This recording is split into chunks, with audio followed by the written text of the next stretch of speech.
اعوذ باللہ من الشیطان اللعین الرجیم بسم اللہ الرحمن الرحیم الحمد للہ الذی جعلنا من المتمسکین بولایت امیر المؤمنین واولادہ المعصومین صلوات اللہ علیہم اجمعین الحمد للہ علی ما انعم ولہ الشکر علی ما الہم والثناء بما قدم والصلاة والسلام والتحیۃ والاکرام علی سیدنا و مولانا حبیبنا و حبیب قلوبنا شفیعنا ابی القاسم محمد صلی وآلہ الاطیبین الاطہرین الاجمدین الامجدین الذین اذہب اللہ عنہم الرجس وطہرہم تطہیرا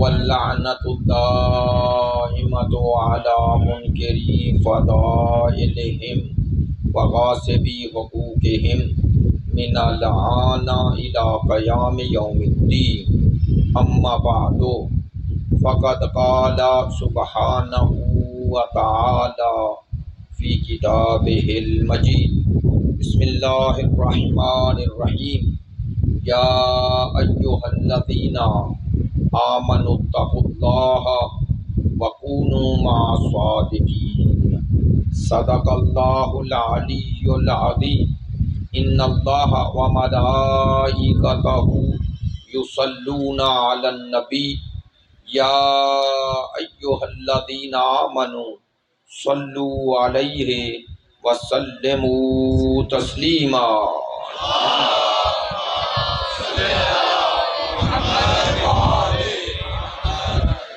آپ تمام حاضرین کی صحت و سلامتی کے لیے، مقامات مقدسہ کی حفاظت کے لیے، مجاہدین اسلام اور مدافعین حرم اہل بیت کی کامیابی و کامرانی کے لیے، دشمنان دین یزیدیت، ناصبیت، خارجیت کی نیستی و نابودی کے لیے، تعجیل ظہور امام زمان کے لیے، ہمارے ملک کے استحکام کے لیے، مریضوں کی شفا یابی کے لیے، آپ کی ان مجالس میں شرکت کی قبولیت کے لیے، علماء کرام، مراجع عظام، عزاداران سید الشہداء، ماتمداران مظلوم کربلا، محبین اہل بیت کی توفیقات خیر میں اضافے کے لیے، ان تمام دعاؤں میں آپ کی دعائیں شامل کرتے ہوئے جن مرحومین کے ایصال ثواب کے لیے مجلس کا انعقاد ہے، ان کی بلندی درجات کے لیے سب دعاؤں کی قبولیت بحق سید الساجدین بلند تر صلوات۔ صلی علی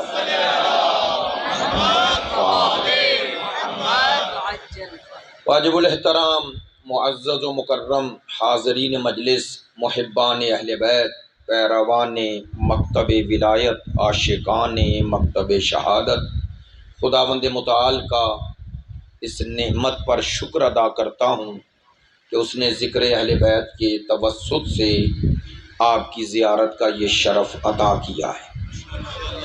5 روزہ مجالس ہیں اور آپ کی خدمت میں پروردگار نے جو توفیق عطا کی ہے، دعا ہے پروردگار اپنے حضور بحق کے ائمہ طاہرین اسے مخلصانہ قبول فرمائے، ہمارے لیے، ہمارے مرحومین کے لیے اسے ذخیرہ آخرت بنائے۔ میں نے ان 5 روزہ مجالس کے لیے سورہ توبہ کی آیہ نمبر 119 تلاوت کی ہے، اور اسی آیہ کے ضمن میں گزارشات کروں گا۔ کم و بیش یہ آیہ مجیدہ ہم نے اپنے ممبروں سے بارہا سنی ہے، اور مجھے یاد ہے کہ ایک گفتگو اس پر ایک مجلس میں، غالباً مجلس تو نہیں تھی، جشن تھا اسی جگہ، تو میں نے اس پر کچھ گفتگو کی تھی، لیکن انشاءاللہ ان 5 روزہ مجالس میں کوشش کریں گے کہ اس آیہ مجیدہ کے 2 حکم جو پروردگار عالمین نے اہل ایمان کو مخاطب کرتے ہوئے دیے ہیں اور جو حکم کے ذریعے ہمیں پابند کیا ہے، انہی 2 حکم کی تشریح، تبیین اور توضیح کی جائے۔ یا ایھا الذین آمنوا اتقوا اللہ وکونوا مع الصادقین، یہ 2 حکم ہیں جو اس آیہ مجیدہ میں دیے گئے ہیں۔ تو ظاہر ہے جب خدا حکم دے رہا ہے تو وہ اپنے بندوں سے اور بندوں میں بھی مومنین سے چاہتا ہے کہ ان 2 میرے حکم کو بجا آوری تم پر ضروری ہے اگر تم اہل ایمان میں شامل ہونے کی آرزو رکھتے ہو۔ انشاءاللہ ان دونوں پہلو کو ذکر کریں گے۔ آج ابتدائے گفتگو اور جس سورہ سے میں نے یہ آیہ مجیدہ تلاوت کی ہے اس سورہ کا نام عموماً آپ قرآن مجید میں اگر دیکھیں تو قرآن مجید میں اس سورہ کا نام سورہ توبہ لکھا ہوا ہے عموماً، لیکن آپ جانتے ہیں کہ سورہ توبہ کے کچھ اور اسما بھی ہیں جو روایات کی شکل میں بھی موجود ہیں اور خود آیت میں بھی اس کی طرف نشاندہی کی گئی ہے۔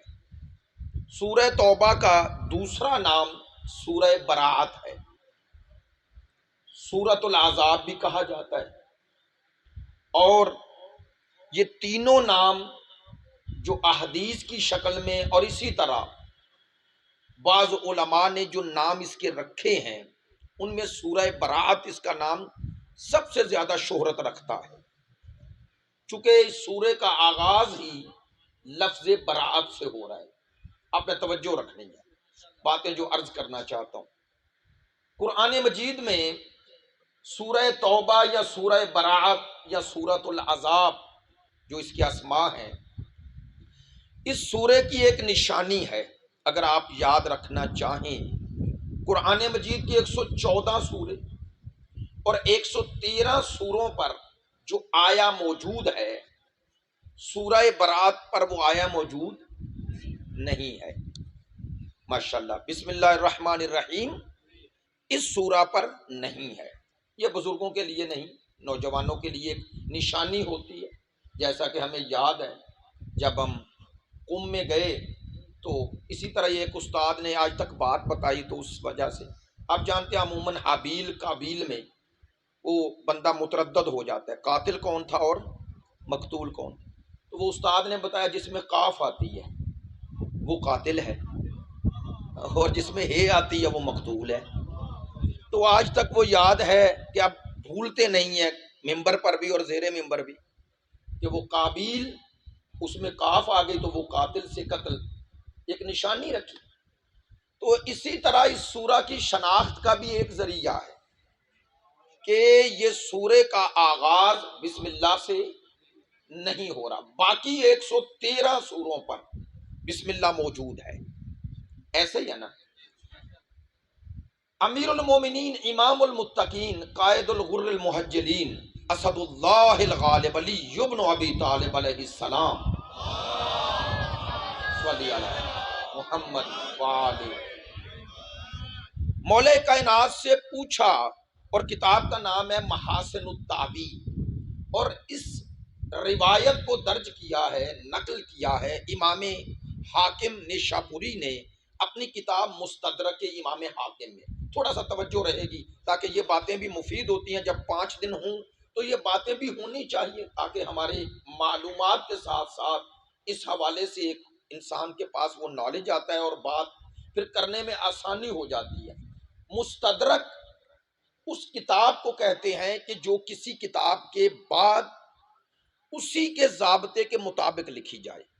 مثلا امام بخاری اور امام مسلم نے جو کتاب لکھی اور جو شرائط حدیث کو قبول کرنے کے رکھے اور جن راویوں سے روایت کی بخاری اور مسلم میں، تو خود امام بخاری اور مسلم کا بھی یہ دعویٰ نہیں تھا کہ جتنی روایات صحیح ہیں میں نے ساری درج کر دی. ان کا یہ دعویٰ تھا کہ جتنی اس میں ہے وہ صحیح ہے، لیکن جتنی صحیح ہے وہ اس میں آ گئی، یہ دعویٰ نہیں. توجہ نہیں ہوئی. اس لفظ کو بھی یاد رکھیے کہ یہ اہل سنت کا قاعدہ ہے. کیا کہ جتنی بخاری اور مسلم میں ہیں ان کا دعویٰ ہے وہ صحیح ہیں، لیکن اگر کوئی کہے کہ اس کے باہر کچھ صحیح نہیں تو وہ کہتے ہیں یہ غلط ہے. صحیح اس کے علاوہ بھی ہیں، تو معلوم ہوا ساری صحیح اس میں نہیں آئی، اس میں جو آئی وہ صحیح ہیں. یہ ان کا اپنا بنایا ہوا قاعدہ. لہذا یہ جو عوامانہ بات ہے کو کہے کہ بخاری اور مسلم سے دکھاؤ کسی اور کتاب میں نہیں مانوں گا. اگر اس پیمانے پہ آپ کسی سے گفتگو کرنا چاہتے ہیں تو میں سخت بات نہیں کرتا. خدا کی قسم اگر کوئی کہے میں بخاری اور مسلم سے باہر کچھ مانتا ہی نہیں، اس کے لیے اپنا مذہب ثابت کرنا مشکل ہے. آپ نے توجہ فرمائی ہے. ہاں میں جو عقیدہ اور نظریہ رکھتا ہوں وہ بخاری اور مسلم دونوں سے مل جائے گا، وہ دونوں سے مل جائے گا، لیکن دوسرے جو رکھتے ہیں وہ خود بخاری اور مسلم سے نہیں ملے گا. ممبر سے کہہ رہا ہوں، دعویٰ کر رہا ہوں.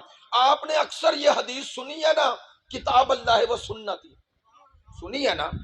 میں نے پہلا خمسہ اسی پر ہی پڑھا ہے. یہاں ممبر سے کہہ رہا ہوں یہ حدیث بخاری اور مسلم دونوں میں نہیں، دعویٰ کر رہا ہوں دونوں میں نہیں ہے.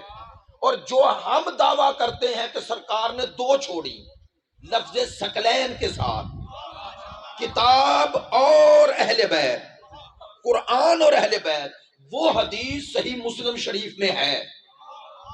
نہیں تو میرے مذہب کی بنیاد تو مسلم شریف سے مل جائے گی، دوسروں کی بنیاد ہی نہیں ملے گی. اب آپ متوجہ ہیں تو جلدی میں جملہ کہتا ہوں، کو مناظرہ نہیں پڑھ رہا، لیکن میں نے عرض کیا کہ قرآن اور اہل بیت والی حدیث جسے حدیث ثقلین کہتے ہیں، سے ثقلین کہتے ہیں، وہ مسلم شریف میں موجود ہے. اور یہ بھی آپ کو یاد ہوگا میں نے عرض کیا تھا کہ یہ بھی ایک معجزہ الہی ہے. کیا کہ یہ حدیث باب فضائل علی میں ہے، حالانکہ اس میں تو مولا کا نام ہے ہی نہیں، اس میں تو لفظ اہل بیت ہی تھا. لیکن امام مسلم نے شاپوری نے اس حدیث کو باب فضائل علی میں درج کر کے اپنے عقیدے کا اعلان کر دیا کہ میرے عقیدے میں علی اصحاب میں شامل نہیں ہے، علی آل میں شامل ہے. متوجہ ہے؟ تو صحیح مسلم شریف میں یہ حدیث ہے، کتاب اللہ و سنتی نہیں. بخاری مسلم دونوں میں نہیں، بلکہ صحاح ستہ میں کسی معتبر اور ثابت شدہ حدیث ہے ہی نہیں. کتاب اللہ و سنتی ہے ہی نہیں.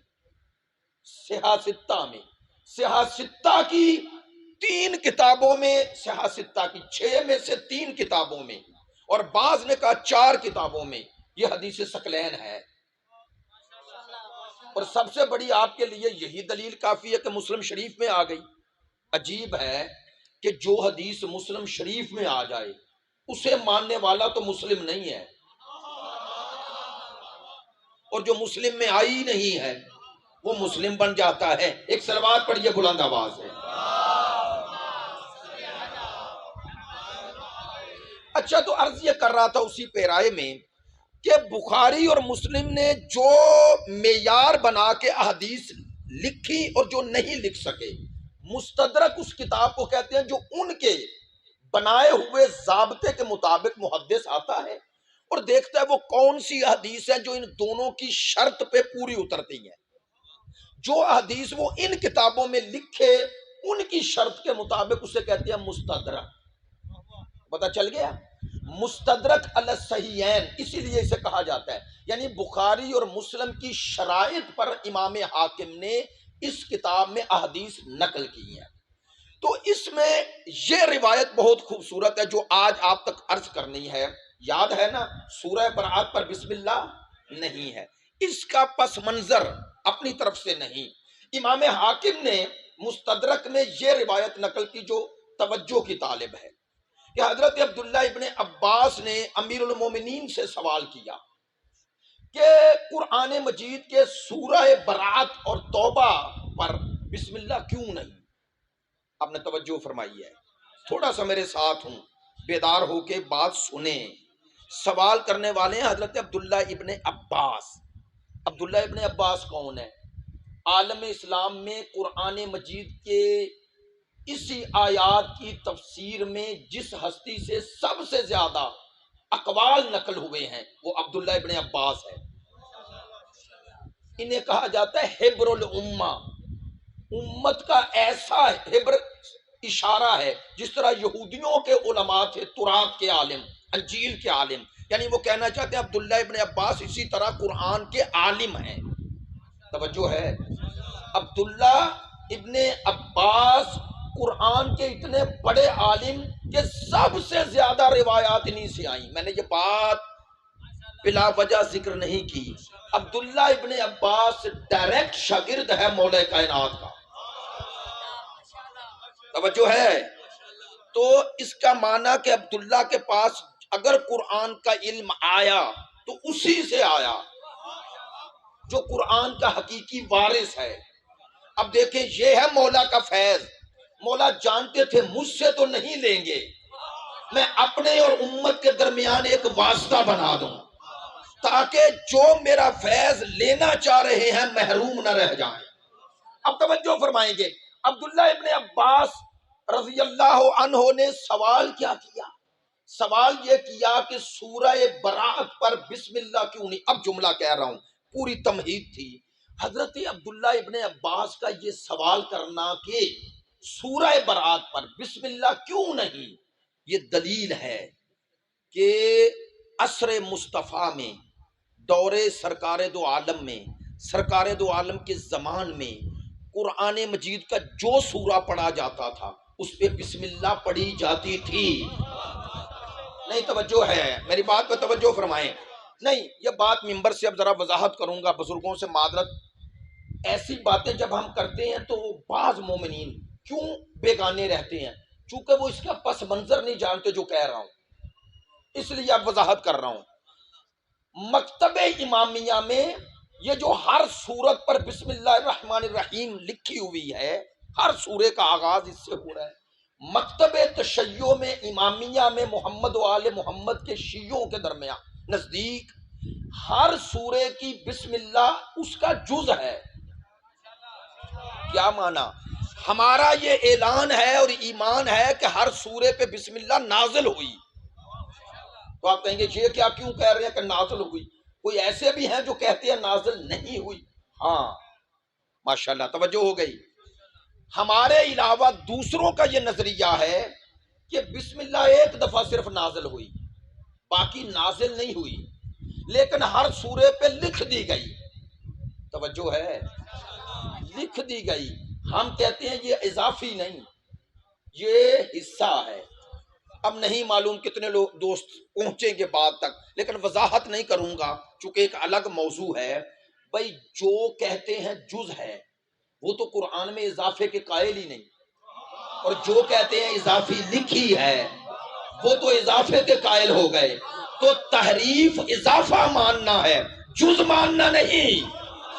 ہائے ہائے ہائے، جو شیعوں پہ الزام تحریف کا لگاتے ہیں وہ اپنا نظریہ ثابت کریں کہ 113 مرتبہ ایک آیت جو قرآن کا حصہ نہیں تھی لکھی کیوں ہے۔ میری بات پر توجہ ہوئی ہے؟ ہاں، میں نے پہلے عرض کیا کہ عام فہم بات نہ ہو، جب بات وہ ہو کہ جو مکتب اہل بیت کے بنیادی ترین اعتراضات کا جواب ہو تو آپ اس کو غور سے سن لیا کریں۔ مقصود و منظور یہ نہیں ہوتا کہ آپ ہر بات پہ بولیں، میرا مقصود و منظور یہ ہے کہ بات پہنچ جائے۔ یہ نوجوان سنیں، یہ آیت اللہ خوئی کی کیا خوبصورت دلیل ہے۔ فرماتے ہیں شیعوں کو کہتے ہیں وہ قرآن میں اضافے کے قائل ہیں، فرماتے ہیں ہم تو 113 مرتبہ قرآن کے جز مان رہے ہیں اور دوسرے 113 مرتبہ اضافہ مان رہے ہیں۔ تو جو اضافہ مان رہا ہے وہ تحریف کا قائل ہے، جو جز مان رہا ہے وہ قائل۔ اچھا، دلیل کیا ہے؟ یہی روایت جو اہل سنت نے لکھی کہ حضرت عبداللہ ابن عباس کا سوال کرنا، بات توجہ ہے، سوال کرنا کہ سورہ برات یا سورہ توبہ پر بسم اللہ الرحمن الرحیم کیوں نہیں، تو کیوں کا سوال ہوتا ہی تب ہے جب باقی پہ مانا جائے کہ وہ تھی، اگر باقی سوروں پر بھی نہیں تھی تو سوال کیسا؟ ہائے ہائے ہائے، باقی جگہ پر ہونا اور یہاں نہ ہونا یہی سوال کا سبب بنا ہے۔ بھئی سوال کا سبب تو تبھی بنتا ہے جب کوئی منفرد چیز آ جائے، بات تو پہنچ رہی ہے، جب کوئی منفرد چیز آئے گی تو سوال ہوگا، تو وہ منفرد تھی کیا جب بغیر بسم اللہ کے پڑھی گئی سورہ برات؟ یہ بھی ثابت ہو گیا کہ سورہ برات کو بغیر بسم اللہ کے پڑھنا اور باقی سارے سوروں کو بسم اللہ کے ساتھ پڑھنا یہ بات کی پیداوار نہیں، یہ مصطفیٰ نے پڑھ کر سنایا ہے، یہ سرکار دو عالم نے پڑھ کر، توجہ رہے جو کہنا چاہ رہا ہوں۔ اب ایک سنی پیر ہیں گجرانوالہ کے، ان کا ایک کلپ ہے بات کمال کی، انہوں نے کہا یار شیعوں سے تو نہیں، دوسروں سے سوال ہے، کن سے؟ کہتے ہیں وہ جو نماز میں بسم اللہ نہیں پڑھتے۔ میں نے ساری بات کی اس لیے تھی کہ آپ متوجہ ہو جائیں، جو نماز میں بسم اللہ نہیں پڑھتے وہ کہہ رہے ہیں، وہ پیر صاحب کہتے ہیں میرے ذہن میں سوال ہے، کوئی جواب دے دے شیعوں کے علاوہ، کیونکہ کہتے ہیں شیعہ تو پڑھ رہے ہیں، کیا سوال؟ وہ کہتے ہیں اگر بسم اللہ اہم تھی نہیں تو لکھی کیوں، اور اگر اہم ہے اسی لیے لکھی نا۔ وہ کہتے ہیں جو کہتے ہیں یہ آیت نازل نہیں ہوئی تو ہر سورے پہ لکھ رہے ہو، اس کا معنی اتنی اہم آیت ہے کہ ہر سورے پہ لکھ دی، تو کہتے ہیں ادھر سرکار کا یہ فرمان بھی ہے کہ جو کام شروع کرو نیک بسم اللہ پڑھو، کھانا شروع کرو بسم اللہ پڑھو۔ وہ کہہ رہے ہیں پیر صاحب، کہتے ہیں ہر جگہ بسم اللہ متبرک ہے تو نماز میں کیوں نکال دی؟ نہیں توجہ۔ وہ کہتے ہیں جز سمجھ کے نہ پڑھو، تبرک سمجھ کے پڑھ لو، یعنی متبرک آیت سمجھ کے پڑھ لو۔ توجہ ہے۔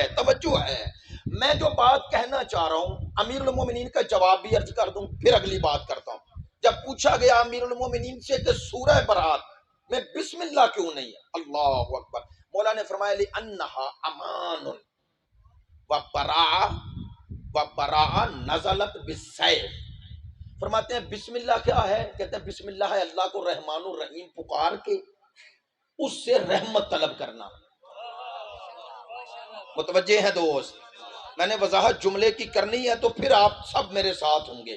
وَبَرَاءَةٌ نَزَلَتْ بِالسَّيْفِ، امیر المومنین فرما رہے ہیں، فرماتے ہیں بسم اللہ ہے اللہ سے امان چاہنا، ایسا ہی ہے نا، اس کی رحمت میں آنا چاہتے ہو تو امان چاہتے ہو نا۔ فرماتے ہیں جبکہ برات کا معنی ہی بیزاری ہے، دوری چاہنا۔ آئے ہائے، نزلت بالسیف، مولا نے فرمایا یہ سورہ رحمت کے ساتھ نازل نہیں ہوا، یہ تلوار کے ساتھ نازل ہوا نہیں۔ اب توجہ فرمائیں تاکہ بات ہر ایک تک پہنچ جائے۔ میں نے ہر دفعہ لفظ برات برات برات کہا، بعض دوست اکثر متوجہ ہیں لیکن یہ بچوں کے لیے، نوجوانوں کے لیے برات سے ہی تبرہ ہے، برات سے ہی تبرہ ہے۔ سورہ برات کیوں؟ اس کی پہلی آیت جا کے گھر پڑھیے گا، براءۃ من اللہ ورسولہ، اللہ اور اس کا رسول برات کرتے ہیں، بیزاری کرتے ہیں، ابھی بھی نہیں، تبرہ کرتے ہیں۔ کن سے؟ مشرکین سے۔ میرے ساتھ رہنا ہے۔ مولا فرما رہے ہیں برات ہے اللہ کی رحمت سے دوری طلب کرنا، کس کے لیے؟ جس سے آپ دور ہیں۔ توجہ نہیں ہے، برات ہے دوری کرنا، اور بسم اللہ ہے قرب طلب کرنا، چونکہ رحمت کا معنی قرب ہے، ادھر قرب طلب کر رہے ہو، ادھر برات ہے۔ فرمایا اس لیے اس پہ بسم اللہ نہیں کہ اس کا آغاز ہی دوری سے ہو رہا ہے۔ کن سے؟ جو اللہ سے دور ہیں۔ لو اب منبر سے کہتا ہوں آپ سب کو بھی یہ پیغام ہے، ریکارڈ ہو رہا ہے، لائیو بھی جاری ہے، میں اپنا نقطہ نظر شیعت کا بتا رہا ہوں، خدا کی قسم اہل سنت بھائیوں تمہیں غلط بتایا گیا، اور ان پروپیگنڈا مشینری نے جو آل محمد کے مخالف ہیں، انہوں نے آل محمد کے مکتب سے دور کرنے کے لیے تمہیں یہ غلط بتایا کہ شیعہ تبرے کرتے ہیں، اور تبرے کا معنی کیا گیا گالی، کیا گیا نا، کہا گیا جی شیعہ تبرے کرتے ہیں، تبرہ کرتے ہیں، اور تبرہ گالی ہے۔ اگر تبرے کا معنی گالی ہوتا تو اللہ ایک سورے کا آغاز ہی تبرے سے کیوں کرتا؟ نہیں توجہ ہے میری بات پہ توجہ فرمانا، باتیں اہم ہیں اور آپ متوجہ ہیں انشاءاللہ۔ ایک ایک چہرہ میں دیکھ رہا ہوں میری طرف ہے، برات یا تبرہ۔ اب اگلا جملہ کرو، یہ آپ سب کے لیے ہے اور میرے لیے بھی۔ وہ کیا؟ تبرہ کوئی پڑھنے والی شے نہیں، کرنے والا کام ہے۔ کیا کہنا چاہتا ہوں؟ تبرہ کہنے سے نہیں ہوتا، کرنے سے ہوتا ہے۔ کیوں؟ میری بات تو پہنچ گئی ہے، چلو آسان کر دوں۔ دوری کا تعلق کہنے سے ہے یا کرنے سے؟ دوری، دور جس سے ہونا ہے خود ہونا ہے۔ اگر آپ اس کے پاس کھڑے اور کہیں میں اس سے دور ہوں تو لوگ کہیں گے جو کہہ رہے ہو وہ ہے وہی نہیں۔ توجہ ہے؟ تبرہ ہے دوری، اور دوری کا تعلق ہے عمل سے۔ چلے اب بات وضاحت اور ہو جائے گی۔ لعنت کا تعلق زبان سے ہے، لسان سے، اور تبرے کا تعلق عمل سے ہے۔ لعنت بد دعا ہے، بد دعا کی جاتی ہے اور دوری اختیار کی جاتی ہے۔ نہ لعنت گالی ہے نہ تبرہ گالی ہے۔ توجہ رہے، تبرہ قرآنی لفظ ہے، اور خدا نے ایک منظر کشی کی ہے سورہ بقرہ میں۔ کیا؟ استبر الذین اتبعوا من الذین اتبعوا۔ خدا فرماتا ہے قیامت کے دن، قیامت کے دن میدان محشر میں کچھ مرید، یہ لفظ میں کر رہا ہوں، جنہوں نے اتباع کی اور جن کی اتباع کی، انہیں ڈھونڈ رہے ہوں گے۔ کتنے بدبخت ہیں مرید کہ پیر کو ڈھونڈیں گے۔ آئے ہائے آئے، میدان محشر میں ڈھونڈ رہے ہوں گے کن کو؟ جن کے پیچھے چلتے رہے، ڈھونڈ رہے ہوں۔ جب وہ نظر آئیں گے تو کہیں گے آؤ ہماری جان چھڑاؤ۔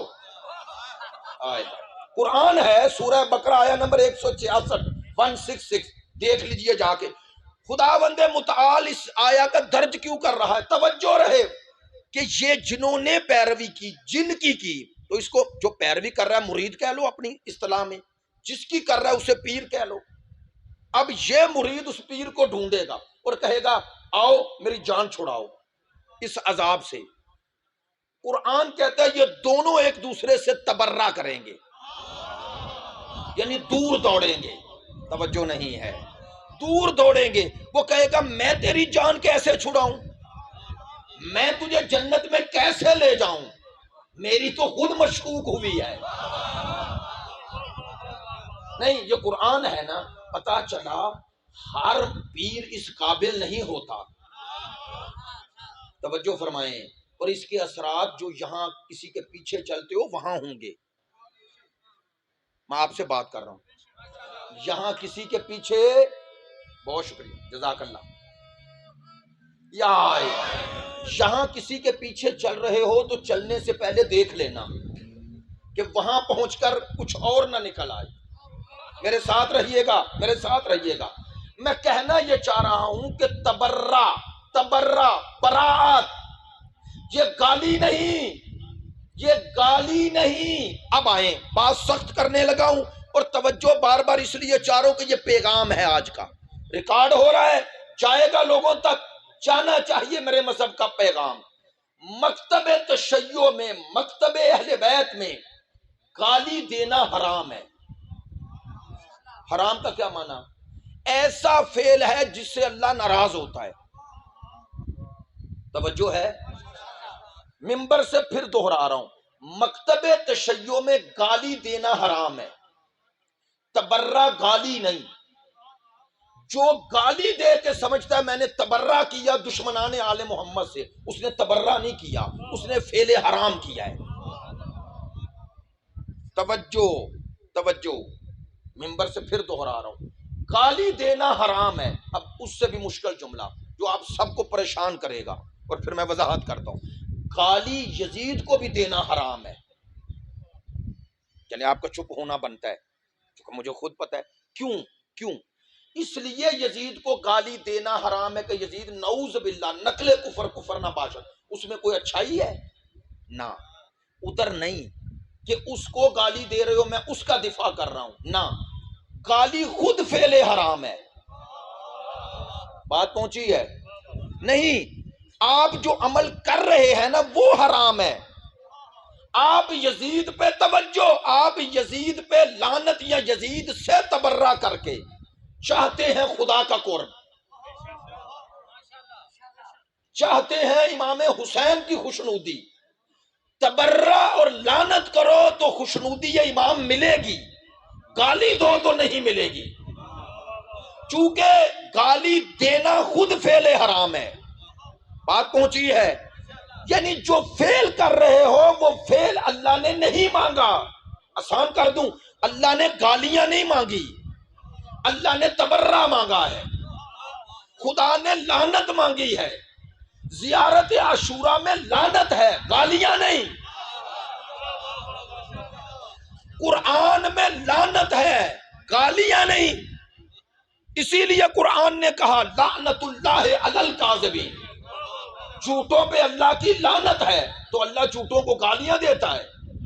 نعوذ باللہ، ایسا ہو سکتا ہے؟ دیکھیں دو آیتیں ملائیں، لعنت اللہ علی الکاذبین، اسی قرآن میں فرمایا وَلَا تَسَبُّوا الَّذِينَ يَدْعُونَ مِن دُونِ اللَّهِ، جو اللہ کے علاوہ کسی اور کو پکارتے ہیں یعنی بتوں کو، خدا کہہ رہا ہے وَلَا تَسَبُّوا، انہیں گالی نہ دو۔ خدا نے یہ نہیں کہا بتوں پہ لعنت نہ کرو، بتوں سے برات نہ کرو، نہ کہا گالی نہ دو۔ کیوں؟ اب آئیں، یہ ہے خدا نے مومن کو عزت دی ہے، جملہ ضائع نہ ہو، خدا کی نظر میں مومن کی عزت ہے، وقار ہے۔ کیوں؟ اس زبان سے اس کا ذکر ہوتا ہے، مصطفیٰ کا ذکر ہوتا ہے، مرتضیٰ کا ذکر ہوتا ہے، سیدہ کا نام آتا ہے، حسنین کریمین طیبین طاہرین کا نام آتا ہے۔ اللہ کہتا ہے جس زبانوں سے یہ پاک نام نکلتے ہیں میں پسند نہیں کرتا ہوں کہ وہ گالیاں دے۔ توجہ ہے میری بات پہ یا آئے؟ میں یہ بات کیوں کر رہا ہوں؟ تاکہ یہ بات چلیں، آپ تک تو پہنچ رہی ہے، بات باہر بھی جاتی ہے آپ کی، میرے مذہب کی یہ دلیل اور یہ موقف دوسروں تک پہنچنا چاہیے۔ ممبر سے دوہرا رہا ہوں، کہتے ہیں جی ان کے فروع دین میں تبرہ ہے، تو ہے نا، تبرہ ہے، گالی نہیں، تبرہ ہے، گالی نہیں، گالی حرام، تبرہ واجب۔ بات پہنچی ہے؟ ہاں، آل محمد کے یا آل محمد کے دشمنوں کو گالی دینا اس لیے کہہ رہا ہوں جائز نہیں کہ گالی فعل حرام ہے، لیکن تبرہ کرنا تو دلیل ایمان ہے، اور اگر کسی کو تبرے سے انکار ہے تو لا الہ کیوں پڑھتا ہے؟ الا اللہ ہی پڑھ لے۔ توجہ ہے؟ یہ آپ آیت الکرسی پڑھتے ہیں، آیت الکرسی سے اگلی آیت، اس میں جب آپ پڑھتے جاتے ہیں تو آگے پڑھتے ہیں من یکفر بالطاغوت ویؤمن باللہ، بہت بڑی بات کہنے لگا ہوں، اس کا ترجمہ جا کے دیکھیے گا، آیت الکرسی سے اگلی آیت ہے، ترجمہ کیا ہے؟ من یکفر بالطاغوت، خدا کہہ رہا ہے جس نے طاغوت کا انکار کیا، یکفر انکار کیا طاغوت کا، ویؤمن باللہ اور اللہ پر ایمان لایا، فقد استمسک بالعروۃ الوثقی، اس نے اللہ کی رسی کو تھام لیا۔ میں دیہات میں نہیں پڑھ رہا، تھوڑا توجہ فرمائیں گے، میرے ساتھ رہیں گے مجھے حوصلہ ہوگا۔ اللہ نے پہلے کہا جو طاغوت کا انکار کرے، پھر کہا اور اللہ پر ایمان لائے۔ انکار پہلے مانگا، اقرار بعد میں مانگا، کاش میری بات پہنچے۔ طاغوت کا انکار پہلے مانگا، اپنے ذات پر ایمان بعد میں مانگا۔ چلیں جن تک بات پہنچی ہے وہ تو پہنچ گئی، اور جو متوجہ نہیں ہوئے ان کے لیے آسان کر دیتا ہوں۔ خدا کہہ رہا ہے پہلے انکار پھر اقرار، پہلے ان کا انکار جو میرے مقابل ہیں، پھر میرا اقرار۔ توجہ نہیں ہے، خدا کہہ رہا ہے پہلے انکار پھر اقرار۔ چلیں اب آپ بزرگ میری بات کو بہتر سمجھیں گے، کسی کو ماننا مشکل نہیں ہوتا، جنہیں مان رہے ہو انہیں چھوڑنا مشکل ہوتا ہے۔ کاش بات پہنچے، میری بات پہ توجہ ہے؟ بھائی لوگ کہتے ہیں ہم بھی مانتے ہیں، تو ماننا مشکل تھوڑا ہی ہے۔ چلیں آسان بات کرتا ہوں، یہ بچوں کو بھی سمجھ میں آ جائے۔ جو لوگ 365 بتوں کو پوج رہے تھے سرکار کے آنے سے پہلے، سرکار اگر کہتے میرا ایک بھی ایڈ کر لو، انہیں مشکل ہوتی؟ ماشاءاللہ اب سب نے میری تائید فرمائی۔ انہیں مشکل کیا تھا؟ سرکار نے فرمایا انہیں چھوڑو۔ توجہ ہو گئی ہے؟ سرکار نے فرمایا انہیں چھوڑو، پہلے انہیں چھوڑو پھر میرے کو مانو۔ سرکار نے فرمایا میرا ایک نہ مانو، میرے کو ایک ہی مانو۔ میں یہ نہیں چاہتا ایک میرا بھی مان لو، ان میں شامل کر لو، نہ، فرمایا اگر ماننا ہے تو ایک ہی مانو، یہ ہی مانو، یہی ماننا ہے، بھی ماننا نہیں ہوتا۔ ہائے ہائے ہائے ہائے، ہم تو اسے ماننا سمجھتے ہی نہیں، جو کہ اللہ کو بھی مانتے ہیں اور مصطفیٰ کو بھی مانتے ہیں، اسی طرح جو کہ اہل بیت کو بھی مانتے ہیں۔ ہم میں اور دوسروں میں یہی فرق ہے، ہم اللہ کو ہی مانتے ہیں، مصطفیٰ کو ہی مانتے ہیں اور اہل بیت کو ہی مانتے ہیں، اور باقی سب کو اہل بیت کی وجہ سے مانتے ہیں۔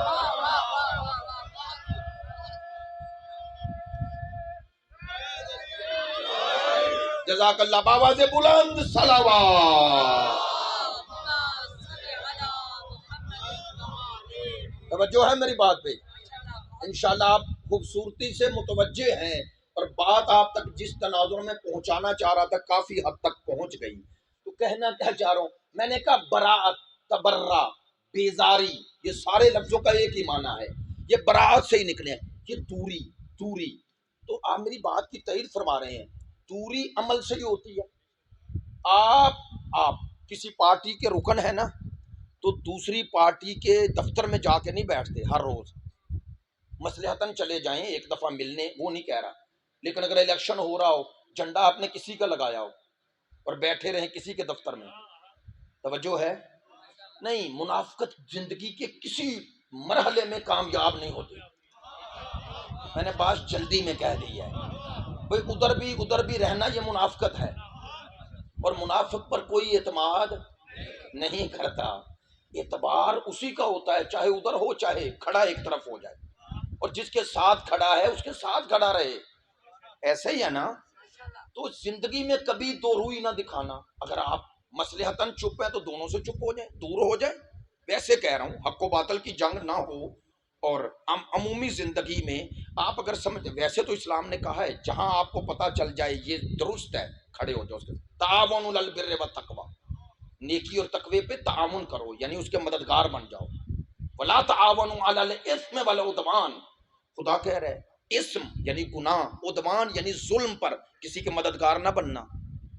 مولا کائنات نے فرمایا ظالم تین ہے، العامل والمعامل والراضی، جملہ میں نے پھر کہہ دیا ہے۔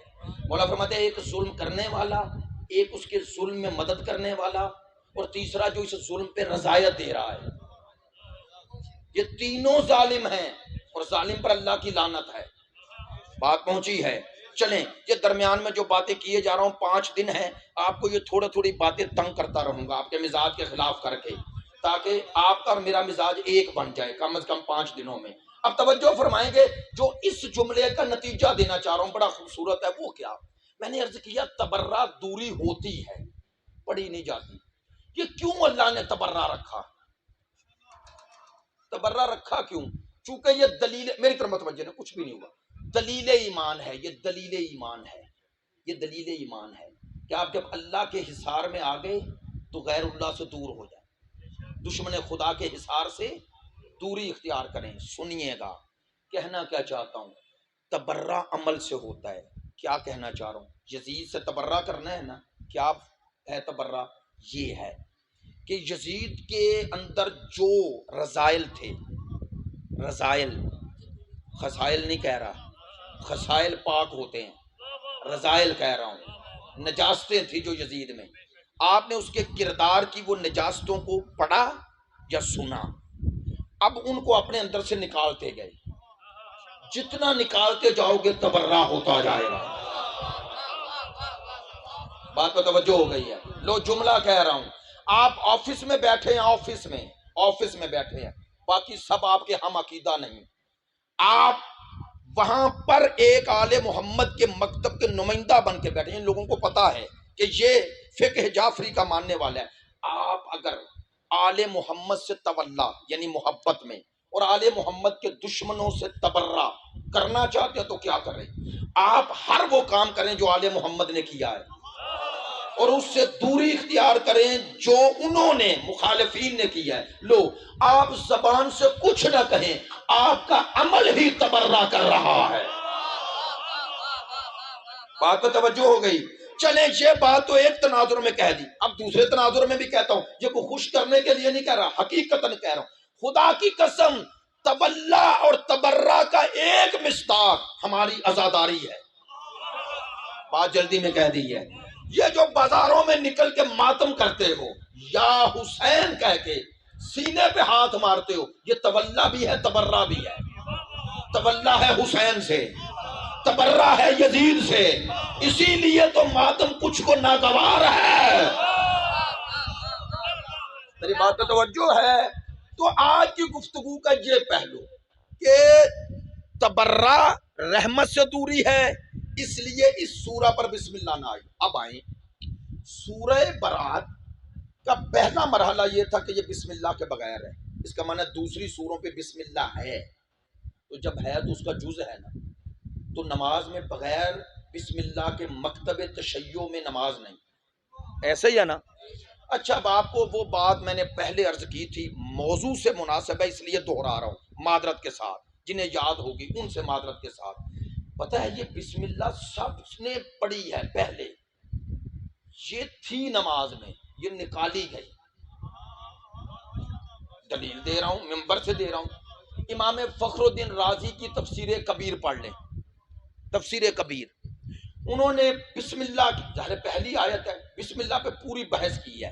امام شافعی کے نزدیک بسم اللہ نماز میں پڑھنی چاہیے، اب چونکہ وہ شافعی المذہب تھے، انہوں نے دلیلیں دی کہ بسم اللہ قرآن میں ہے، پھر انہوں نے آیات سے ثابت کیا، توجہ، پھر انہوں نے کہا ایک سب سے بڑی دلیل دے رہا ہوں امام فخر الدین رازی نے، وہ کیا؟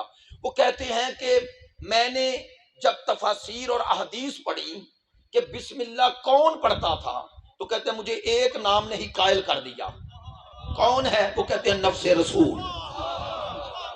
آپ کے لیے کہہ رہا ہوں، امام فخر الدین رازی فرماتے ہیں مولا علی بسم اللہ پڑھتے تھے، توجہ نہیں ہے، بسم اللہ نماز میں پڑھتے تھے، توجہ، اب وہ کہتے ہیں کہ مولا علی کا پڑھنا ہی دلیل بن گیا، اب خود کہتے ہیں اگر کوئی مجھ سے پوچھے کہ مولا علی کا پڑھنا دلیل کیسے ہے، تو کہتے ہیں تم نے رسول کا فرمان نہیں سنا، علی مال حق والحق مالی، علی کے ساتھ حق ہے، تو کہتے ہیں حق ہوتا ہی وہ ہے جو اللہ کی مرضی کے مطابق ہو۔ فرماتے ہیں اگر مصطفیٰ نے حکم خدا سے نماز میں بسم اللہ نہ پڑھی ہوتی تو علی نہ پڑھتے۔ امام فخر الدین رازی یہ مان رہے ہیں کائنات میں ایک علی ہے جو وہی کرتا ہے جو مصطفیٰ نے کیا ہو۔ میرے ساتھ رہنا یار، توجہ فرمانا۔ پھر وہ کہتے ہیں یہ نکالا کس نے بسم اللہ، یہ ہے کی پوائنٹ۔ آج کی مجلس یہی سمیٹوں گا، سورہ توبہ کے حوالے سے ایک فضیلت مولا علی کا جملہ ہے وہ کل کہوں گا، چونکہ اس کے لیے تفصیل چاہیے، دیکھیں تمہید میں ہی 45 منٹ گزر گئے، توجہ ہے میری طرف۔ اب وہ فرماتے ہیں کہ یہ بسم اللہ نکالی کس نے، وہی لکھتے ہیں، کہتے ہیں ایک بندہ شام سے آیا اور آ کر مدینے میں نماز پڑھائی، حکمران تھا، نماز پڑھائی، کہتے ہیں جب نماز پڑھائی تو بسم اللہ چھوڑ دی۔ شام سے آیا، سمجھ تو گئے ہیں نا، ایسے ہی ہے نا، شام سے آیا ہے اور آ کے پڑھائی نماز اور بسم اللہ چھوڑ دی، کہتے ہیں جیسے بسم اللہ چھوڑی صحابہ نے گھیر لیا اور سوال کرنے لگے سرقتا ام نسیتا، بھول گیا ہے یا چوری کی ہے؟ سلامت رہیں، آپ نے توجہ فرمائی ہے جملوں پہ؟ نہیں، دو باتیں ثابت ہوگی، دو باتیں۔ ایک، صحابہ کا پوچھنا دلیل ہے کہ پڑھتے تھے، ورنہ کیوں کہتے؟ اس کا معنی پڑھتے تھے، اسی لیے پوچھا، سنا بغیر بسم اللہ کے تو پوچھا چوری کی یا بھول گیا؟ بھائی بھول بندہ کیسے سکتا ہے، کیونکہ یہ تو پہلی آیت ہے، نماز شروع ہی اس سے ہوتی ہے، شروع میں بندہ تھوڑا ہی بھولتا ہے، توجہ نہیں ہے میری۔ تو عموماً مسلمین پڑھ رہے تھے، وہ بھولا نہیں، تو معاملہ دوسرا ہی ہے۔ دیکھیں وہ جو صحابہ کہہ رہے تھے چوری کی ہے، انہیں تو پتا تھا نا، سوچتے رہیے گا، انہیں تو پتا تھا صحابہ کا فیصلہ ہے، ہمارا نہیں۔ اب آپ کی مرضی، دین کس سے لینا ہے؟ آپ کی مرضی۔ لیکن امام فخر الدین رازی نے صرف اتنے جملے لکھے اور ختم، وضاحت نہیں لکھی کہ اس چھوڑنے والے نے بسم اللہ چھوڑی کیوں، لیکن کوئی دلیل تھی یا نہیں اس کے پاس؟ دلیل سے مراد کوئی سبب، بسم اللہ نماز سے نکالنے کا۔ اللہ اکبر۔ اب پتہ چلا کہ بچپن سے جو جملہ ہم سنتے آ رہے ہیں اس کی قدر و منزلت کیا ہے۔ یاد ہے واقعہ عبداللہ ابن عباس اور علی، اور رات یہی وقت، اور علی سورہ الحمد کی تفسیر بتا رہے ہیں حضرت عبداللہ ابن عباس کو، کہتے ہیں نماز تہجد یا نماز فجر کا وقت ہو گیا، تفسیر کی ابھی بسم اللہ کی تفسیر علی ختم نہ ہوئی۔ عبداللہ ابن عباس سے مولا نے فرمایا اٹھو نماز کی تیاری کرو۔ حضرت عبداللہ ابن عباس نے حسرت سے کہا کاش رات طویل ہو جاتی۔ میرے مولا مڑے اور کہا پھر کیا ہوتا؟ کہنے لگے آپ تفسیر مکمل کر لیتے۔ سنیں گے جملہ، مولا نے فرمایا جس کی تفسیر ایک رات میں سمٹ جائے اسے علی نہیں کہتے۔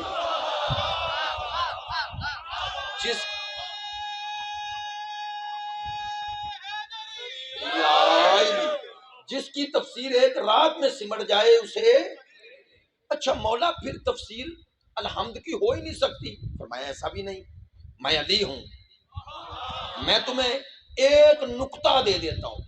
ہم ممبر سے جو نقطہ لگاتے ہیں، یہ نقطہ کہاں اور علی کا نقطہ کہاں؟ مولا نے فرمایا تجھے ایک نقطہ دے دوں، اب صرف کامل ہو اور قابل ہو۔ مولا فرمائے اسی لیے تو ساری رات انتظار میں تھا۔ مولا نے فرمایا سن، اللہ نے پورے قرآن کا دل یاسین کو بنایا، یاسین کا دل الحمد کو بنایا، الحمد کی 7 آیتوں کو سمیٹا تو بسم اللہ بنا دی، بسم اللہ کو سمیٹا تو با بنا دی۔ فرمایا با اس وقت تک بنتی نہیں جب تک نقطہ نہ آ جائے۔ فرمایا اس کا معنی ہے کہ جب تک وہ نقطہ با کے نیچے نہ آئے با پڑی ہی نہیں جاتی۔ ہائے ہائے ہائے، وہ نقطہ آ گیا۔ فرمایا جس طرح پورے قرآن کو سمیٹو تو نقطے میں آ جاتا ہے۔ فرمایا اس نقطے سے مراد وہ نہیں جو با کے نیچے ہے، میں تجھے بتانا چاہتا ہوں پورا قرآن سمٹ جائے تو علی بنتا ہے۔ انا نقطہ تو یا ہے تحت البا، اس با کے نیچے نقطے کا مجسم میں علی ہوں، میں علی ہوں۔ آیت اللہ حسن زادہ عملی فرماتے ہیں اس نقطے سے مراد وہ نقطہ نہیں، نقطہ وجودی ہے، اور نقطہ کہتے ہیں وہی حرف کی شناخت کا سبب بنتا ہے۔ توجہ نہیں ہوئی ہے، وہی کسی حرف کی شناخت کا سبب بنتا ہے۔ یعنی علی بتا رہے تھے مصطفیٰ کے بعد اگر کسی نے قرآن کو مجسم دیکھنا ہے تو علی کو دیکھو، قرآن کا مجسم نمونہ علی ہے۔ لیں اب ہاتھ جوڑ کے آپ سے کہہ رہا ہوں، وہ جس نے بسم اللہ نکالی اسے بسم اللہ میں علی نظر آیا نا، علی نظر آیا نا تو نکال دی۔ ہاتھ جوڑ کے غصہ نہ کرنا، بھئی اسے بائے بسم اللہ میں علی نظر آ گیا ورنہ کیوں نکالتا؟ توجہ ہے؟ تو اس کا معنی ہے کہ علی کے دشمن کو نظر آ رہا ہے۔ تو اب سخت جملہ تو نہیں کہوں گا، یہ کیسا محب ہے جسے با میں علی نظر نہیں آ رہا۔ مجھے بڑا پیارا جملہ لگا، ایک عالم دین کا قوم میں آئے، کہنے لگے آپ ڈھونڈ رہے ہیں کہ علی کو کہاں رکھیں، اللہ نے تو نماز کا آغاز ہی نام علی سے کر دیا ہے، اب جیسے خدا نے کیا ہے ویسے کرو، جاری رکھو۔ اور دیکھو بسم اللہ واحد آیت ہے جو 2 رکعتی نماز میں بھی 4 دفعہ ہے، الحمد 2 دفعہ ہے، دونوں رکعت میں اگر قل ہو اللہ بھی پڑھو تو 2 دفعہ، ایسا ہی ہے نا؟ تو بسم اللہ کتنی دفعہ؟ ماشاءاللہ 4 دفعہ، اسی لیے وہ 4 دفعہ پڑھ رہے ہو۔ اچھا، نماز ظہرین بالاخفات پڑھی جاتی ہے نا، یعنی بلند نہیں پڑھنی، لیکن اس میں بھی مستحب ہے کہ امام یا آپ خود بھی پڑھ رہے ہیں تو بسم اللہ بلند پڑھیں، یعنی باقی ساری سورہ خاموشی، خاموشی سے مراد خود سنو، دوسرے تک آواز نہ جائے، آواز زبان سے نہ نکلے، منہ سے، یہ کہہ رہا ہوں۔ اپنے آپ کو آواز آئے تو کوئی مسئلہ نہیں، توجہ ہے میری بات پہ، لیکن بسم اللہ وہ دونوں نمازوں میں بھی بلند پڑھو۔ تو کیوں بلند پڑھو؟ تاکہ آنے والے کو پتا چل جائے کس کی نماز ہے۔ میری بات پہ توجہ ہو گئی ہے؟ تو ہم تو بھئی چاہتے ہیں کہ کسی کا وہ معرفت کا درجہ بہت بلند ہے، میں نے عرض کیا تھا پچھلے سال بھی، بہت بلند ہے، لیکن دوسرے کو بھی مان لو، کم درجے کا مان لو۔ نہیں، سلمان و ابو ذر دونوں کا درجہ ایک ہے، بولیں تو صحیح ہے، میں نے غلط بات کہی ہے؟ درجہ ایک نہیں، تو کس کا درجہ بلند ہے؟ کس سے؟ ابو ذر۔ دونوں کا امام کون ہے؟ دونوں جنتی ہیں یا نہیں؟ بولتے آنا، شیعہ ہیں یا نہیں؟ تو کبھی سلمان نے ابو ذر سے کہا تو مقصر ہے؟ جو کم مان رہا ہے، درجہ کم تبھی ہوگا جب کم مانے، بھائی سلمان سے کم مانے تو تبھی ہے نا، ورنہ درجہ کم کیسے؟ ایک عالم دوسرے عالم سے بڑا عالم ہے، جس کا علم کم ہے اس سے کم ہوگا تو کہو گے نا کم ہے، ایسا ہی ہے نا؟ تو کسر سے ہی کم، کم کا معنی عربی میں کسر ہے، کسر، نماز ہو نہیں جاتی کسر، وہ آدھی اسی سے ہے، تو مکسر بھی اسی سے نکلا ہے، کسر یعنی جو کم کرے، وہ کم کر نہیں رہا۔ کیا ہے ان میں راز، کیا ہے؟ آج یہ بات لے جائیں، بہت شکریہ، آپ نے محبت فرمائی۔ اثر یہ ہے دونوں مولا علی کو امام ایک جیسا ہی مانتے ہیں، اللہ کا بنایا مانتے ہیں، معصوم مانتے ہیں، واجب الاطاعہ مانتے ہیں، توجہ ہے؟ اس میں سلمان اور ابو ذر میں کوئی فرق نہیں، فرق اس میں ہے شناخت علی میں، معرفت علی میں، اس میں اللہ نے ہر کسی کی معرفت کے مطابق ہی اس سے طلب کیا ہے، کچھ کامن یعنی سب سے طلب کیا، وہ کیا کہ علی کو اللہ کا بنایا مانو، معصوم مانو، عالم علم الہی مانو، اور واجب الاطاعہ مانو، یہ ہے شیعت۔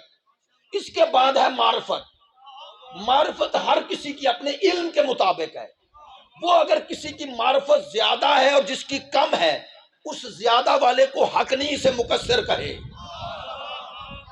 میری بات پہ توجہ ہو گئی؟ میں معذرت چاہتا ہوں، دیکھ رہے ہو نا دشمنانے تشیع اور دشمنانے اہل بیت کیا کر رہے ہیں، ہاتھوں میں ہاتھ دے لیے انہوں نے، خدا کے لیے اپنے ان دلوں کو جدا نہ ہونے دینا، یہ جو تم نے اپنی طاقت کا مظاہرہ کیا اسے سنبھالے رکھنا۔ ہاں، دشمن اب اپنی تمام وابستگیاں سامنے لے کے آ گیا، بولیے کیا انہی کے ذریعے، اس بل کے ذریعے دشمنان اہل بیت کا تحفظ ہوگا یا نہیں؟ قاتلان حسین کا تحفظ ہوگا یا نہیں؟ میں آخری دن آپ کو ویڈیو کلپ بھی سناؤں گا، اگرچہ ممبر پہ سناؤں گا، جو کہہ رہا ہے کہ یزید تابعی ہے، صحابی کا بیٹا ہے۔ سنیے، آپ کی نفرت ہے، اپنی جگہ پر ہے، لعنت اللہ بھی ہے، سب کچھ ہے، لیکن ہم نے یہ جو قوانین کے ذریعے پاکستان کے ماحول میں شیعت کو محدود کرنا اور محبین اہل بیت اہل سنت کو خوفزدہ کرنا، یہ ایک پلاننگ ہے انٹرنیشنل لیول پہ، یہاں بھی اس کا مقابلہ صرف ایک ذریعے ہو سکتا ہے، اور وہ ہے اپنے ہاتھوں میں ہاتھ دو۔ یار کسی کی معرفت زیادہ ہے تو وہ حضرت سلمان کی طرح بن جائے، ہم جیسے غریبوں کو، ہم تو ابو ذر بھی نہیں ہیں، ہم تو ان کے قدموں کی خاک ہیں، لیکن یہ ضرور کہتے ہیں ہمارا علی ویسا ہی امام ہے جیسا تمہارا امام ہے۔ ہم مولا علی کو تمام فضائل کمالات کے ساتھ مانتے ہیں، جملہ کہوں، مولا علی کو سوائے مصطفیٰ کے کسی جیسا نہیں مانتے۔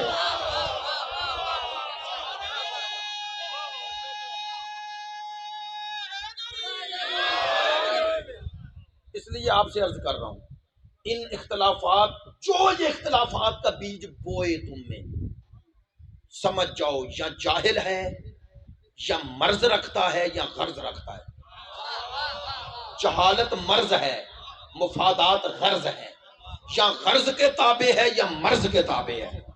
ہاں اس وقت قوم تشیع جس محبت اور الفت اور جس طرح دل ملے ہیں، ذاکرین، علماء، خطبہ اکٹھے ہوئے ہیں، اسے برقرار رکھنا، چونکہ ابھی مارکا آ رہا ہے، ابھی مارکا سر نہیں ہوا ہے، مارکا آ رہا ہے، اور اس مارکا میں ہم نے وہی کردار ادا کرنا ہے جو زیارت عاشورہ میں پڑھتے ہو، یا لیتنا کنا معکم، کاش ہم کربلا میں ہوتے۔ اس عصر کربلا میں حسین ابن علی کے ذکر کو بچانا یہ کربلا میں شامل ہونے کا موقع ہے۔ ہماری درس گاہ جزاک اللہ، جزاک اللہ، کشیدہ راستہ شہادتوں کا راستہ، سلامت ہے، سعادتوں کا راستہ، علی حق نعرہ حیدری، سلامت رہیں۔ آج گفتگو تھوڑا میں جس طرح چاہ رہا تھا کہ سمٹ جائے، سورہ توبہ پر وہ تمام پہلو بیان نہ ہو سکے، لیکن ظاہر ہے ممبر پہ بندہ آتا ہے، اپنے ذہن میں جو موضوعات ہوتے ہیں اس میں کچھ چیزیں ایڈ ہو جاتی ہیں، اس لیے انشاءاللہ 5 دن ہیں، تشنا نہیں رہیں گے، کوشش کریں گے انشاءاللہ اس آیہ مجیدہ کے دونوں پہلو، اتقوا اللہ وکونوا مع الصادقین کی کچھ وضاحت عرض کروں۔ عزیزان محترم، کتنے خوش قسمت ہیں وہ جو قرآن کی اس آیت پر عمل پیرا ہیں۔ اے ایمان والو تقوی اختیار کرو اور سچوں کے ساتھ ہو جاؤ۔ خوش قسمت ہیں جو 2 ماہ 8 دن سچوں کا ذکر کرتے ہیں۔ خدا نے یہ سعادت آپ کو دی ہے، ان کے فضائل کے ذریعے اپنے دلوں کو جلا بخشتے ہو، اور پھر ان کے مصائب سن کر ان کی محبت میں جو آنسو گرتے ہیں، یہ ویسے آنسو نہیں ہے، یہ گریا ویسا نہیں جیسا میں اپنے باپ، اپنے کسی عزیز کے لیے روں۔ ممبر پہ کہہ رہا ہوں، سن لینا یہ جملہ بھی، پڑھے لکھے دوستو، جہاں دیدہ دوستو، میں سب کا شکر گزار ہوں، بزرگان بھی موجود ہیں۔ عزیزان محترم، یہ ایسا گریا نہیں کہ جو میں اپنے والد کے لیے یا کسی عزیز کے لیے روں، نہ، حسین پر گریے کی کیفیت ہی اور ہے۔ یہ گریا عادتاً نہیں، عبادتاً ہے، یہ عبادت ہے، یہ اجر رسالت ہے، خوش آمدن نہیں کہہ رہا، حقیقتاً کہہ رہا ہوں۔ یہ گریا اجر رسالت کا ایک مصداق ہے، چونکہ اس کے پیچھے جذبہ محبت ہے۔ کس کی محبت؟ حسین کی محبت۔ حسین کی محبت انسان کو کہاں پہنچاتی ہے؟ احب اللہ من احب حسینہ، سرکار نے فرمایا اے اللہ تو اس سے محبت رکھ جو حسین سے محبت رکھے۔ جملے کی معنویت پہنچی ہے؟ اے اللہ، سرکار کی دعائیہ جملے ہیں، اے اللہ تو اس سے محبت رکھ جو حسین سے محبت رکھے۔ اللہ، علامہ ذیشان حیدر جوادی فرماتے ہیں سرکار نے کیا دعا کی ہے، اے اللہ تو محبت اس سے کر جو حسین سے محبت رکھے، یعنی کہتے ہیں جس کا محبوب حسین بن جائے۔ خدا کہتا ہے حسین چونکہ میرا محبوب ہے، تو بھی میرے محبوبوں میں شامل ہو گیا، میں تجھ سے محبت کرتا ہوں، میں تجھے قبول کرتا ہوں۔ ان مجالس میں آنا یہ سعادت ہے، سعادت ہے، اور انشاءاللہ یہ مجالس، یہ عزاداری، وہ اس کربلا کے میدان میں تنہا رہ گیا تھا میرا حسین، اس تنہا کی آواز میں اللہ نے کتنی طاقت دی کہ آج صرف پاکستان میں کروڑوں ہیں، ایران، بحرین، لبنان، شام، آذربائیجان، عراق، پوری دنیا میں ذکر حسین، اور وہ 10 دن سے پھر وہ بڑھتے جا رہے ہیں پورے سال کے محیط۔ ہاں یہ خدا ہے جو چاہتا ہے کہ یہ نور کبھی خاموش نہ ہو۔ یکم سفر کا دن گزر گیا، چاہتا ہوں کہ اپنے مصائب کا آغاز تھوڑا، آج میں نے نام لیا اور بعض دوست متوجہ ہو گئے، مجھے بہت خوشی ہوتی ہے۔ فیصل آباد میں بعض دوست جو مطالعہ ہیں، اہل مطالعہ، وہ متوجہ ہو جاتے ہیں۔ میں نے یکم سفر کہا، کیوں روئے ہیں آپ؟ ہاں وہ بہنیں جو بھائیوں کے لاشیں پہ غور و کفن چھوڑ کر سفروں میں تھی، آج شام کے دروازے پہ کھڑی ہے، شام کے دروازے۔ میں چاہتا ہوں کہ مصائب کا آغاز ذرا کربلا سے کروں، معذرت چاہتا ہوں، اس لیے نہیں چاہتا، یہی تھا کہ شام کے واقعات پڑھوں، لیکن یہ بھی جملے آپ تک پہنچانا چاہتا ہوں۔ بزرگوں میرا ساتھ دیں گے، بتائیں، میں نے عرض کیا یکم سفر، تو عاشورہ کو گزرے ہوئے کتنے دن ہو گئے؟ 20 دن۔ 20 دن کیوں کہنا کیا چاہتا ہوں؟ مجھے کائنات میں کوئی ایسی بہنیں اور بیٹیاں دکھائیں جو اپنے بابا، اپنے بھائیوں کی لاشوں سے گزر کر قاتل کی عدالت میں پیش ہونے جائیں۔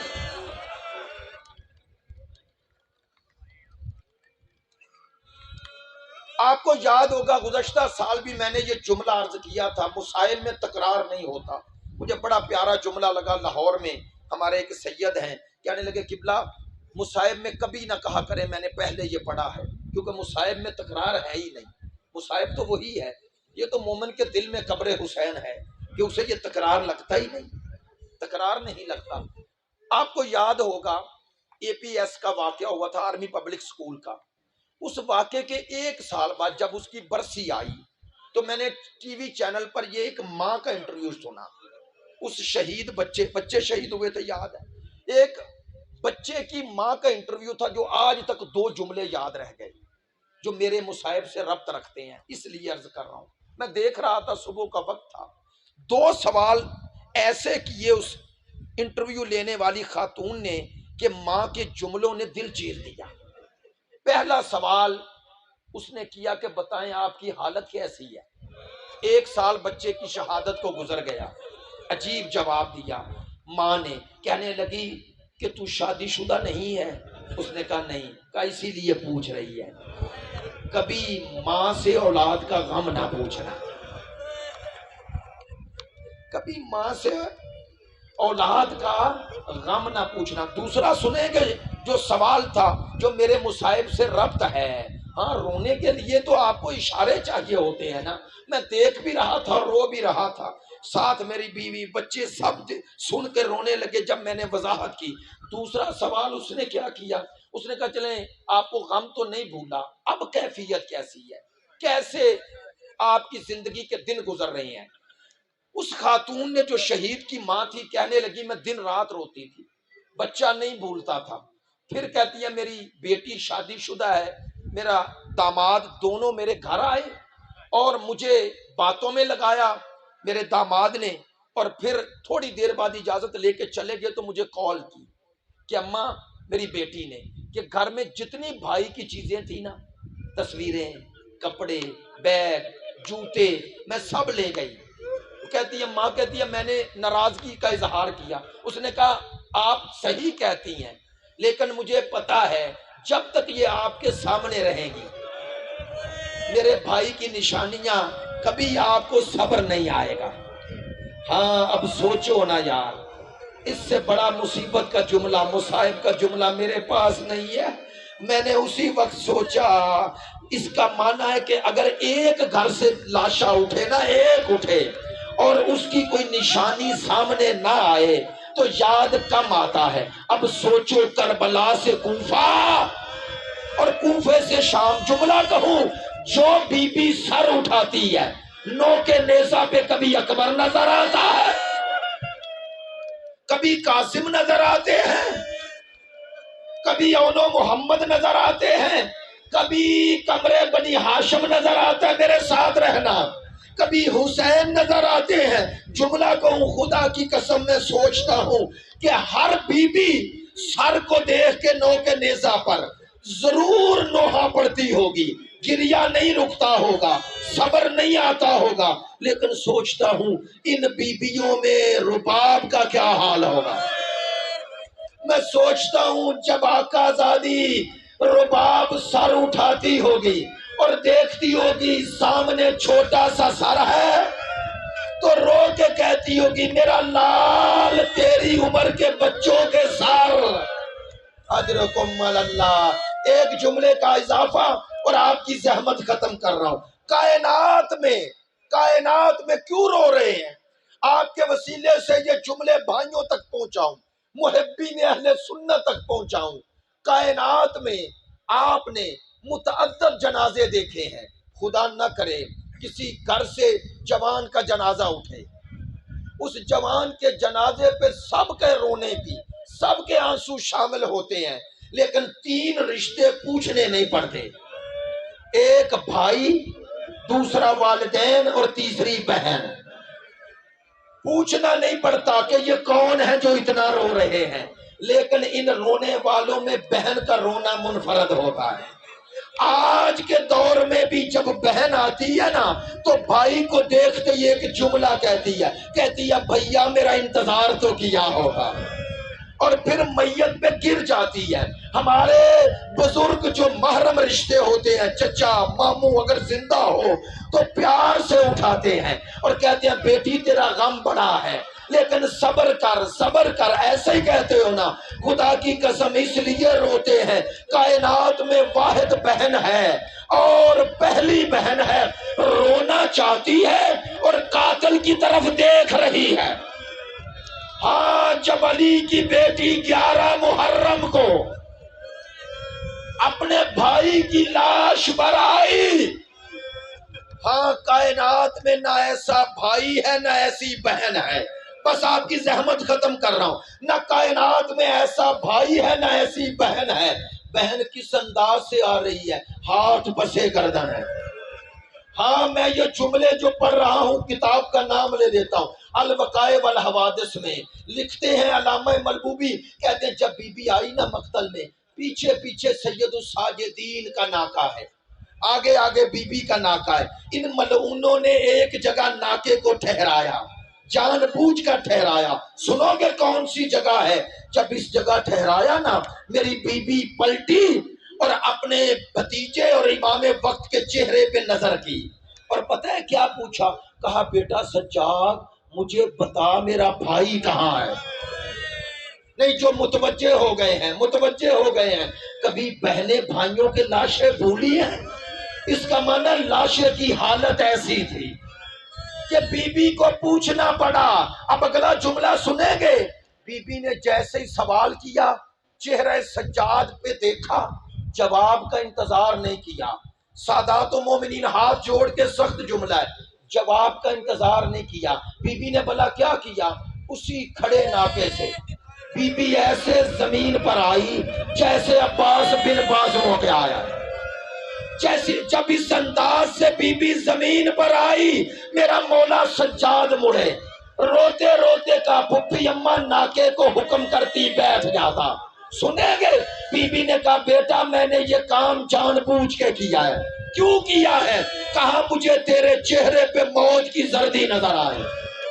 اب مولا سجاد کی چیخ بلند ہوئی، کہا پھپھی اماں وہ بیٹا مر نہ جائے جو نہ باپ کو کفن پہنا سکے۔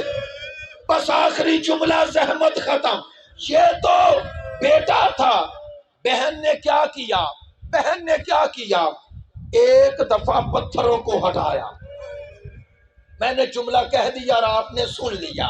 بی بی نے پتھروں کو ہٹایا، 13 حصوں میں پسلیاں ٹوٹی ہوئی، ہاں پامال شدہ لاشیں کو دیکھا، اور پھر رخ کیا مدینے کی طرف۔ علی کی بیٹی نے نوحہ پڑھنا شروع کیا، صلی علیہ کا ملیک السما، نانا وہ آپ ہیں جن پہ فرشتے درود پڑھتے ہیں، نانا ذرا مدینے سے کربلا آ جاؤ، نانا آؤ ذرا اپنا حسین دیکھو۔ بی بی نے یہ نوحہ پڑھا اور ایک دفعہ فوج اشقیاء میں ہلچل مچی۔ پتا ہے کیا کیا گیا؟ یہ کائنات کی واحد بہن ہے، بھائی کے لاشے پہ رو رہی ہے، اور شمر نے ہاتھ میں تازیانہ